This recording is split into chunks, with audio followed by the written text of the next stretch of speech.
আমার আল্লাহ আমার নবীকে বানাইবার আগে, আমার নবীর চেহারাটাকে বানাইবার আগে রুহুর জগতে এইভাবে আমার নবীর ছবিটা আর্ট করে স্ক্রিনের মতো যখন সারা দুনিয়ার মাখলুককে দেখায়, দেখো তো এই মানুষটারে কেমন দেখা যায়, কাল্পনিক আমি একটা মানুষ আল্লাহ বানাইছি। তখন সমস্ত মাখলুক বলেছিল, আল্লাহ গো, এর চাইতে কি সুন্দর কোন মাখলুক হয়? জোরে জোরে জোরে জোরে জোরে জোরে, ও আল্লাহ, এই মানুষটারে কবে বানাইবা? ওই মানুষটারে কবে পাঠাইবা? আল্লাহ বললেন, বানাবো, দেখাবো দিবে। এই জন্যই তো দেখেন, আমার নবী মায়ের গর্ভ থেকে জন্মের পরে 2.5 ঘন্টা দুনিয়ায় ছিলেন না, আমেনার ঘরে ছিলেন না। জিব্রাইল আমার নবীরে কোলে করে নিয়ে সারা দুনিয়া ঘুরানো লাগছে।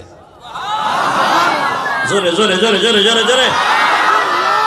এই মুসলমানের পোলা, এদিকে দেখান। আমার নবীকে যখন এইভাবে বানানোর পরে এমন লোভ লাগিয়ে গেছে ফেরেশতাদের মধ্যে, মাখলুকের মধ্যে, সবাই নবীকে দেখার জন্য পাগল। এমনকি রাত দিন মিলে তাকবিতে লোভ জেগে গেছে। রাত্রে কয় আমার মধ্যে পাঠাও, দিনে কয় আমার মধ্যে পাঠাও, মারামারি পর্যন্ত হয়ে গেল দিনে রাতের মধ্যে। আল্লাহ আমার মধ্যে তোমার নবীরে পাঠাও।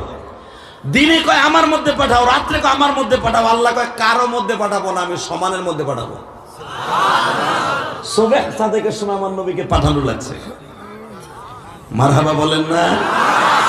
জন্মের পরের থেকে দিন বলতেছে রাত, কে রাত তোর চাইতে আমি দামি? কয় কে? আমার মধ্যে নবী পদার্পণ করার পরে এখন আমার মধ্যে সারা দুনিয়ার মাখলুকরে ঘুরাই ঘুরাই দেখানো হচ্ছে।